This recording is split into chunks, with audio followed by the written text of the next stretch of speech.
Veronica Carter didn't see herself as evil, or as resting on any part of the moral gradient if neutral was in the middle and good and evil were at opposite ends.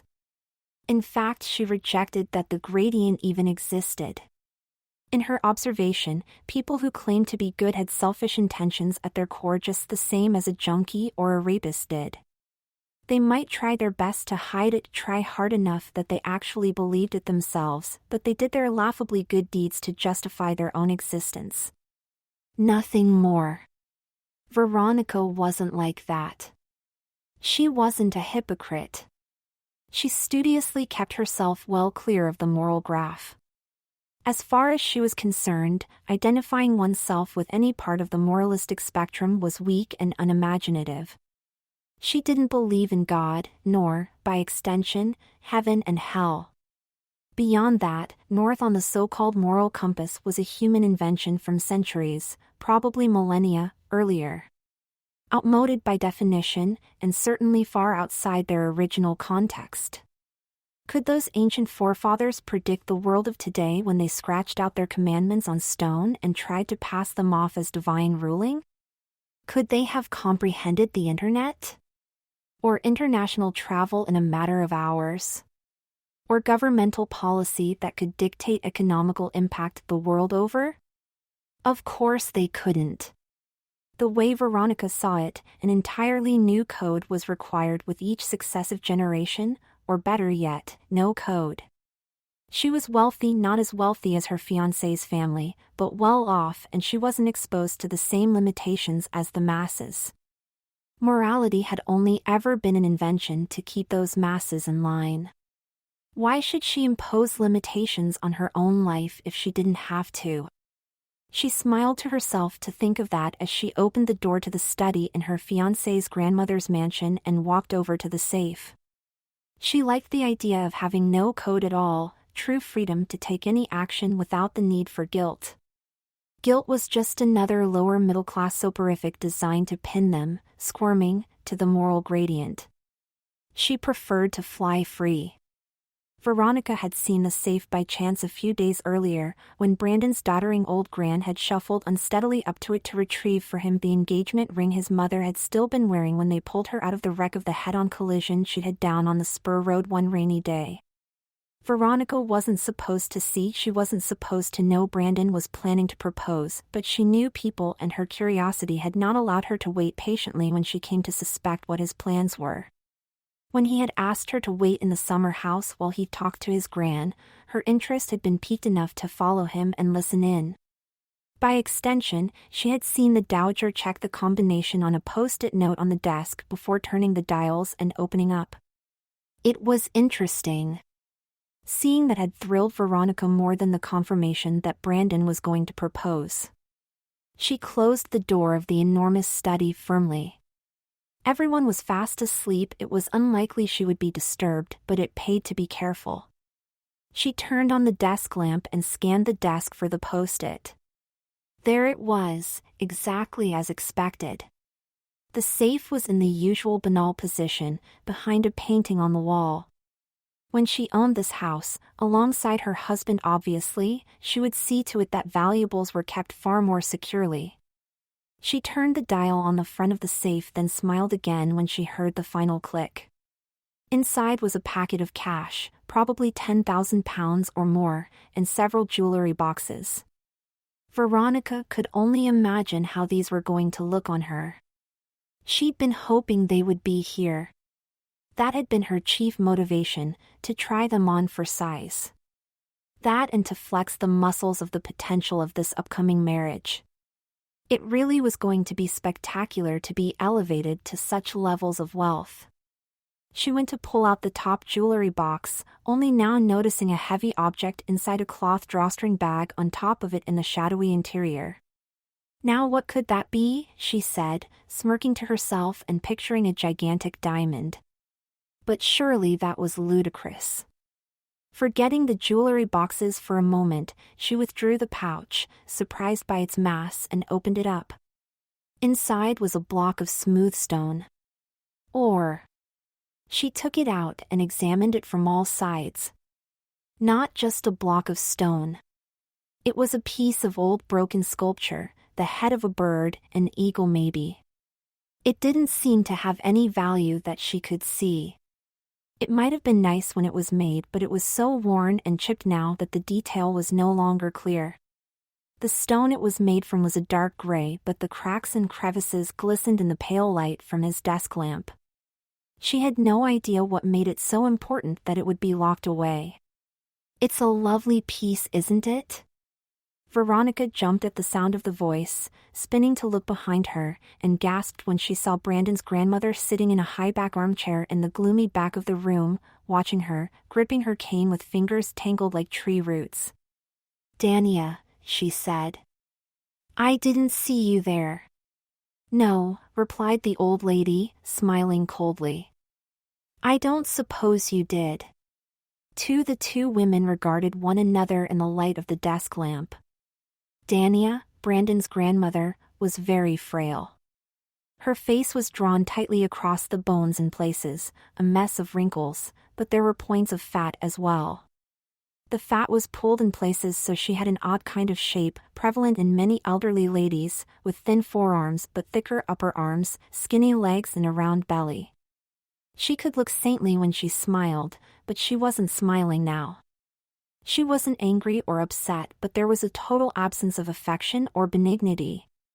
It was startling. Veronica had never heard her so guilelessly hostile. "I was just..." Veronica started the explanation, her voice light, as though it were a throwaway remark. But seeing the steadiness in the old woman's glare, she lost the momentum she had expected to carry her through a lie and out the other side. She couldn't think of one reason why she would be slinking around in the middle of the night, sneaking a peek inside the safe she wasn't supposed to know about. Dania raised one eyebrow. "Yes? Still she could think of nothing to say under that unrelenting and openly condemning stare. Why couldn't she think of some easy excuse? The dowager didn't even need to believe it. She could play along, just to avoid this uncomfortable conversation. But the old woman showed no signs of giving Veronica an easy way out. All she could do was put the broken stone bird head back in the safe and go back upstairs. "I want you to know something important, young lady," said Dania, before she could settle on an action to take. Veronica felt guilty, then hated herself for it. There was nothing to feel guilty about. She was just looking at some objects. She was sick of people trying to make her feel bad for doing whatever she wanted.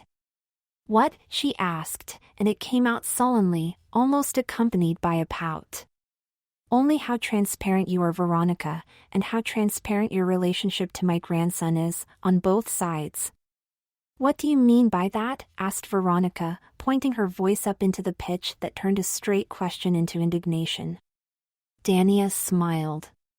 "You already know exactly what I mean, but I'll tell you anyway, mostly because it will make me feel better to get it off my chest." She made a slight pointing gesture with a curled index finger that was gnarled like an old tree root. "I have a feeling it will make you feel better too." That surprised Veronica enough to keep her mouth shut. "I know that you don't love Brandon," said Dania, her voice scratchy and tremulous. She raised a palm to stop Veronica's inevitable exclamation of disagreement. "We are both women who know how to get what we want, and you want what he has, the money." "That just isn't true," replied Veronica. "Yes, it is, dear, even if you don't admit it to yourself. And I bet you do. I bet you know exactly how ruthless you can be. I bet you're proud of the fact. Am I right?" Again, the accuracy of the old woman's analysis surprised Veronica into silence. "I thought so," said Dania. "And perhaps you know in that merciless head of yours that Brandon doesn't love you either." "Of course he does." That came out like it was rehearsed, but she did think it was true. "Of course he loved her." Dania just shook her head. "Neither one of you is suited for the other. You see a handsome prince willing to carry you off to a life of luxury. He sees a beautiful face and a beautiful body. Neither one of you is thinking about your long-term happiness. Veronica started to speak but caught herself, not wanting to say how she really felt for fear it would confirm her dark intentions. Go on, said Dania. You don't have to edit your words. I know exactly what kind of woman you are. There's nothing you could say that would shock me. Veronica's lip trembled with the words waiting on her tongue, then she gave a mental shrug and said, You're rich. You're happy. And you think the money made that happen? Of course. Dania gave a brief cackle of mirth. Oh my dear, how little you know. But I don't want you to misunderstand me. I don't hate you and I'm not angry. I don't intend to support your marriage to my grandson, I intend to block it in any way that I can, but I actually like you. Veronica frowned, perplexed and caught completely off balance by this trail of the conversation. My father was shot and killed by Nazi soldiers when I was a girl in Germany. I was very nearly sent to one of the death camps. It was hell keeping away from patrols, making my way out of the country with no money. But I did it. I came to England. I survived. I was wounded by what had happened to me, but I never stopped yearning for a better life, fighting for it. I saw England as a place of new opportunities. It wasn't a place that invited women to assume positions of great potential, not then, but I didn't let that stop me because I had that same fire in me that I can see could just as easily burn inside of you. Veronica was rapt by this entire situation. It was so unexpected, all she found herself wanting to do was listen.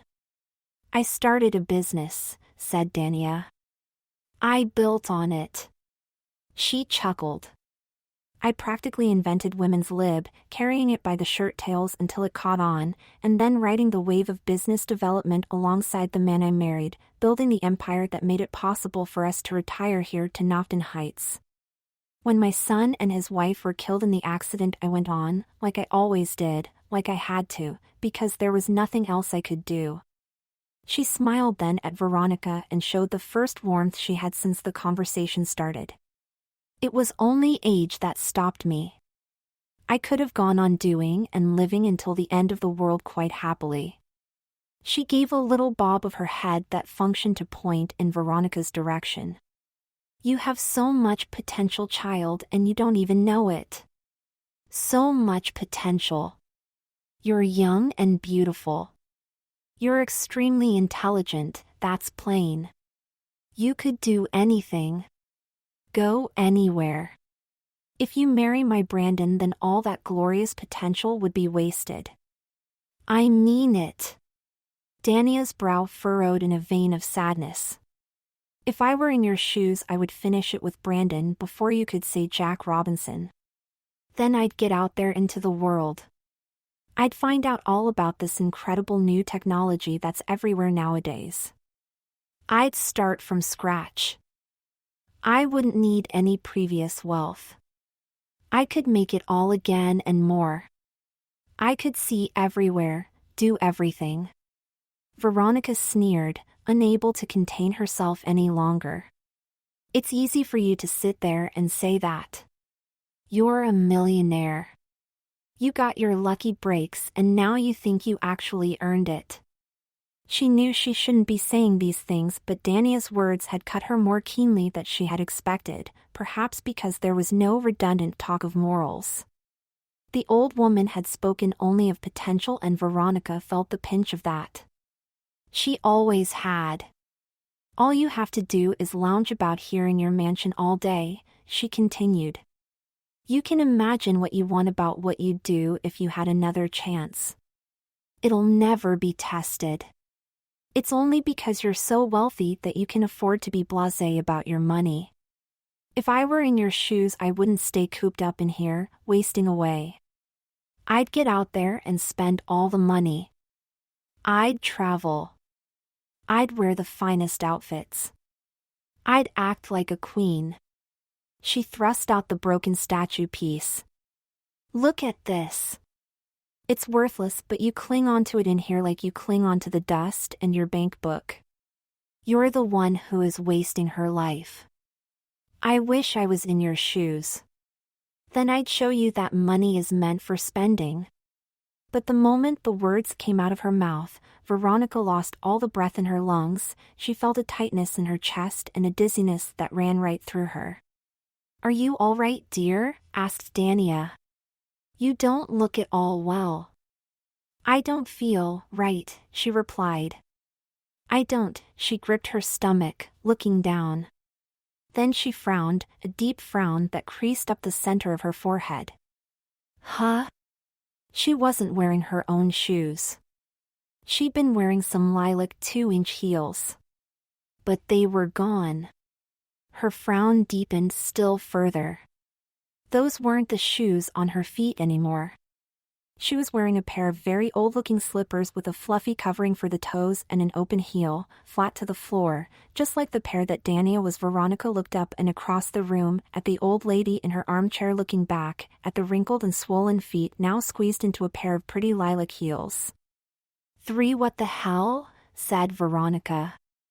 There was simply no way that the switch of shoes could have happened, no way that the old lady would have chosen those shoes with the silk nightgown she had on underneath her long dressing gown.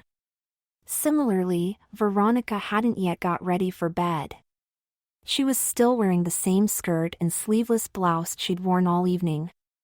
Why would she ever have coupled that ensemble with a pair of worn slippers that didn't belong to her? What is it? Asked Dania. My shoes, she replied. You're wearing them. I have on your. Veronica didn't reply. She was, instead, staring at her wrist, at the thin gold watch that was on it. Not hers. She didn't wear one. She never had. Had never liked the feel of the tightness. And it was an old-fashioned timepiece, the kind of thing an old lady would wear. She muttered the words, then gaped at Dania.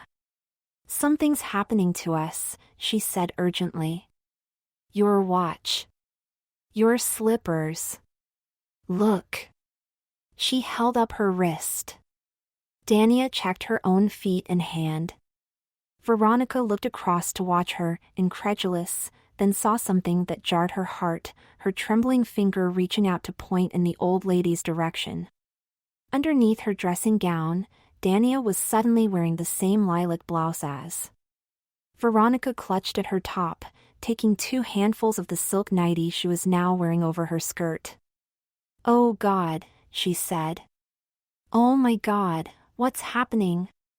Dania looked just as perplexed. I don't know. She opened the flaps of her dressing gown, revealing more of the sleeveless blouse, showing that her skin-wrinkled legs were now bare and exposed. Veronica gaped at them, up at the jowls and roomy eyes of the old lady before her, having an awful preternatural sense of dread, even of doom. Then as she was watching, there was a streaking shift and a matching skirt appeared, closing round Dania's thighs, leaving her frail lower legs exposed. Veronica clutched down at her own skirt, but it was already gone. The nightie fell to below her knees, and though her own smooth and shapely legs were visible beneath, that sense of imminent catastrophe was swelling in the back of her neck. She looked up into the eyes of the old woman in her seat, seeing her own fear and wonder reflected back, then flinched as the dressing gown vanished off Dahlia's arms and shoulders and appeared with a flourish of air on her. Oh God, she whispered. Oh God, no. Please. I don't want this to happen. I don't want this to happen. She looked at the old woman's waddled neck, her chubby upper arms. She looked at her white curly hair and sunken cheeks, her sagging breasts and pot belly. I don't want it, she muttered, but the words didn't come out smoothly. Not at all. Her voice sounded cracked and weak. She gripped her throat, desperately, hopelessly, for she knew now without doubt what was coming. Her voice sounded exactly like Dania's. She sounded just like an old woman. For no. This can't be, croaked Veronica. My beautiful voice. She clawed at her neck and her chin, touched her lips. "Why are you talking like?" Dania stopped mid-question, her eyes as wide as Veronica's, and her own quivering palsied hand rose to touch the hanging wrinkled skin below her chin. When she looked back at Veronica, her eyes were lit up like an evening sun. "I sound exactly like you." It was true, and hearing the velvety tones was like a vice clamping tightly on both sides of the younger woman's head. There was a small mirror on the same wall as the door. She discarded the little stone bird head, forgotten on the desk, and rushed anxiously over to it, feeling the swish of the dressing gown, the flap of the old lady slippers she was suddenly wearing. But there was nothing wrong with her. Her face was her own. The worst hadn't happened. "Why is this happening to me?" she asked, hating the scrawny fragility of her voice now. She touched her cheek. What could be doing this to? The words caught again in her mouth as she stared at the back of her hand in the reflection, then darted her eyes down to it, lifting its partner up to clarify. No. No. No. No. There were liver spots on the once unblemished skin, and even as she watched, the skin there became looser, the joints swollen. Veronica looked back at Dania, but the other woman had started to laugh, and when she heard how pure and musical the sound was, she laughed even more. There was something different now in the way she looked and moved. Her hair was darker, streaks of yellow breaking up from her crown. Veronica looked back at the mirror in alarm and saw her own beautiful full hair with streaks of gray in it, saw it withdrawing a little from her brow, giving her a great semicircle of pale skin on her forehead. She clutched at her hair, but it had lost its shine, its body. It felt brittle and dried beneath her increasingly arthritic fingers. She ran to Dania desperately and took her arms, hating the encroaching ache in her legs that almost made her hobble. "Help me! For God's sake, stop this. It isn't fair. I'm young. I'm not old. I'm not old." But Dania couldn't take the smile off her face. She felt light for the first time in years. She felt a new energy and strength as the aches in her body receded. Tears pooled in Veronica's eyes as Dania's arms shifted under her fingers, becoming slimmer and more athletic. Then she gaped down in dismay at her own arms as the skin got looser, as her upper arms bulged, as all definition sagged away. She staggered back, grasping at her chest. Her bountiful breasts were deflating, losing all their pertness, sagging down horribly. Her trim stomach swelled out, and beyond she saw her legs shrivel, becoming almost bone-thin, the skin loose there too and wrinkled. "This isn't happening," she croaked. "It can't be happening." Dania's form was filling out, her arms becoming toned and athletic. Her chest filled out as her waist narrowed. Her thighs took on a young and well-exercised shape as she laughed all the more. Veronica couldn't laugh. She could hardly breathe. She shambled back across to the mirror, her legs and back aching terribly, and stared in horror at her face, at the old twisted hands that came up to touch the new crop of wrinkles, the sunken cheeks, the sagging jowls and waddled neck. Her hair was curly now and pure white, and the tears were streaming down her cheeks. She looked back at Dania, but it wasn't Dania standing there anymore. The woman looked exactly like she had, the same well-tailored clothes, the thick blonde hair, the athletic body, even her beautiful face. She turned back to the mirror and her jaw dropped to show false teeth. There was nothing different now in the way she looked to the way Dania had looked only a minute or so before. She had become Dania. She had turned into an old lady. She really was just a wrinkled and haggard old woman. "It's remarkable," said Dania, marveling at her smooth arms, feeling her firm body. "Truly remarkable." Veronica slumped into a chair below the mirror, her entire frame aching. She no longer had the strength to hold herself up. "Change us back, please. I don't want to be like this." "That isn't what you said a minute ago," replied Dania. "What?" The old woman looked up. You said you would love to be in my shoes so that you could show me the correct way to spend my money. It looks like you got your wish. No. No. No. I wish I were young again, she said rapidly. I wish I was myself again. But there was no response. She remained exactly as she was, a withered old crone with receding hair and a bulbous ugly frame. I wish I were a young woman again. Please, she said, but her voice cracked and tailed off as she slumped against the arm of her chair, quietly weeping. Dania watched her for a moment, then went back to enjoying the new sensations. She had actually forgotten how good it could feel to be young. Being old was such a long enveloping sensation. To have that malady removed suddenly was euphoric. She didn't know what had caused this, but she was glad of it, the universe acting out a path of rebalancing, rewarding the faithful and punishing those who didn't appreciate what they had. She felt sorry for the weeping old woman in front of her, but it was hard to feel it too keenly. She had wished it on herself. Literally. And she was not a nice person, she really wasn't. Dania regarded her levelly for another full minute, then she made a decision and in a low voice said, I'm going to leave here now. The old woman jerked her head up. What? No. You can't. That's my body, my clothes. You have to stay and help me work out a way to change us back. Dania shook her head. No. I'm sorry. I really am. But if my life has taught me anything, it's that you have to take an opportunity if it presents itself to you. She shrugged. You'll get to keep my money. And I won't be seeing Brandon again. Not like this. You can have him all to yourself. Veronica wailed with sorrow, burying her face in her sleeve, and Dania almost relented. But what could she do? She had no clue as to how this had happened. And no force on earth could make her seek to climb back into that frail old form. She was young again. She could really do the things she had spoken of. Veronica looked up at the beautiful young woman before her, her vision blurred by the tears and by her new short-sightedness. I'm begging you, she said. Please don't go. Please help me make this end. I can't, replied Dania. You wished you were in my shoes.